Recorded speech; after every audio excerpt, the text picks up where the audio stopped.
तो प्रणाम, राधे राधे। कैसे हैं? आशा करते हो आप लोग अच्छे होंगे। दोस्तों, एक सावन गीत है, आप लोगों को अच्छी लगेगी, कमेंट में लिख के ज़रूर बताना कैसे लगे। धन्यवाद। कैसे खेल जाइबो सावन में काजरिया, बदरिया घेरे आई ना नदी हो। कैसे खेल जाइबो सावन में काजरिया, बदरिया घेरे आई ना नदी हो। कैसे खेल जाइबो सावन में काजरिया, बदरिया घेरे आई ना नदी। तू त चल लिया अकेली, कोई संग न सहेली।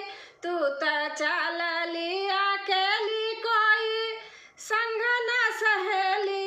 गुंडा रोक लई है तोहरी डागरिया, बदरिया घेरे आई ना नदी हो। गुंडा रोक लई है तोहरी डागरिया, बदरिया घेरे आई ना नदी। भौजी बोलिया तू बोली बोली, लगी करे जे हमारे गोली। भौजी बोलिया तू बोलली, लगी करे जे हमारे गोली। काहे रोकेलू तू हमारी डागरिया, बदरिया घेरे आई ना नदी।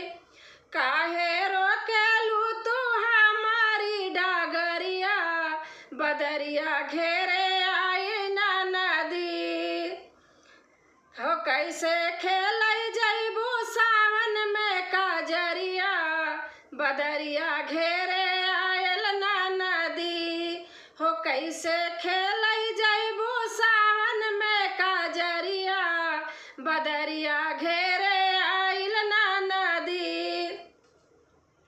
आई है भैया तोहार पुछियाई बहिनी के हाल। आई है भैया तोहार पुछियाई बहिनी के हाल।